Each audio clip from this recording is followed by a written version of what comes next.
জানেন 24-এর ছাত্র জনতার গণ অভ্যুত্থানে, রক্তাক্ত গণ অভ্যুত্থানে ফ্যাসিস্ট শেখ হাসিনা সরকার সেই আন্দোলনকে দমন করার জন্য এক বর্বরোচিত হত্যাকাণ্ডে নিমগ্ন হয়েছিল।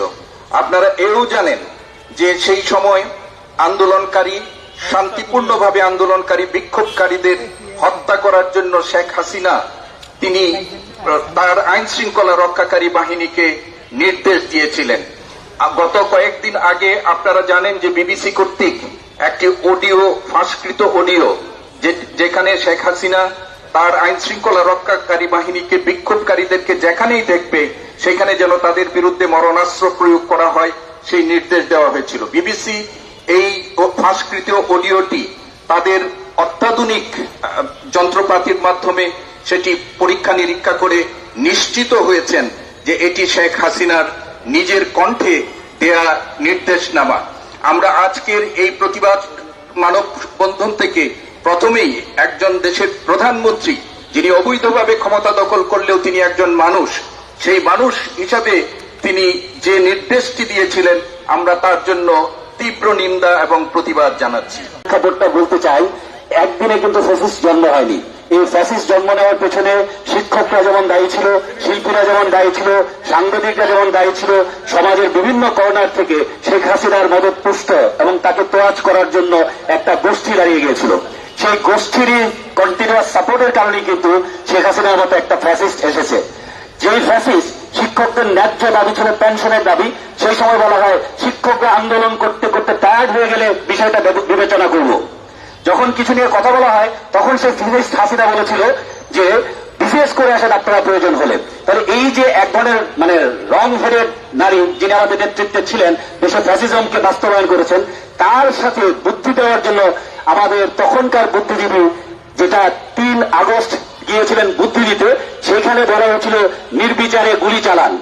এই তথ্য উপাত্তগুলো কিন্তু প্রিন্ট মিডিয়াতে এসছে, ইলেকট্রনিক মিডিয়াতে এসছে, সব জায়গায় এসছে। আমি প্রশাসনের কাছে প্রশ্ন রাখতে চাই, এত ক্লিয়ার এভিডেন্স থাকার পরেও এই বিষয় নিয়ে এত গড়িমসি কেন? পরিষ্কার দাবি, খুনি ফ্যাসিস্ট হাসিনা তার সর্বোচ্চ বিচার এবং তার যারা সহযোগী তাদের সর্বোচ্চ বিচার নিশ্চিত করা। এই সহযোগীদের মধ্যে যারা ঢাকা বিশ্ববিদ্যালয়ের শিক্ষক, কর্মকর্তা, কর্মচারী, শিক্ষার্থী রয়েছে তাদেরও সর্বোচ্চ বিচার নিশ্চিত করা। এই সন্তানদের রক্তের উপর দিয়ে এখানে দাঁড়িয়ে আছি। যারা প্রশাসনে আছেন তাদেরকে পরিষ্কার জানিয়ে দিতে চাই, জুলাই বিপ্লবে যাদেরকে হত্যা করা হয়েছে, যারা হত্যা করেছে তাদের সর্বোচ্চ শাস্তি অবশ্যই নিশ্চিত করতে হবে, না হলে প্রয়োজনে আমরা আবার রাস্তায় নামব। এত দ্রুত সময়ের মধ্যে শেখ হাসিনার বিচার সম্পন্ন করা হবে, এটাই হবে এদেশে সবচেয়ে বড় সংস্কার। সেখানে আজকের এই প্রোগ্রামে আমাদের দুটি এজেন্ডা, একটা আমাদের খুনি হাসিনার যে রেকর্ড কথা ফাঁস হয়েছে, বিবিসি ফাঁস করেছে, 100% অথেন্টিক, আমরা তার বিচার দাবি করি এবং তার সাথে যারা উৎসাহিত করেছে আমাদের ঢাকা বিশ্ববিদ্যালয়ের কিছু শিক্ষক, সেই শিক্ষকরা গিয়ে তারা তাদেরকে ব্রাঞ্চ চেক দিয়েছে এই ফ্যাসিস্ট গভর্নমেন্টকে আপনারা গুলি চালান। এর মধ্যে আমরা দেখি কিছু কতিপয় ব্লুর শিক্ষক, আওয়ামীপন্থী শিক্ষক, তারা বিবৃতি দিয়েছে এই সরকারের বিরুদ্ধে, এটা না ওইটা, এটা করে না ওইটা করে না। সেদিন আপনাদের বিবেক কোথায় ছিল?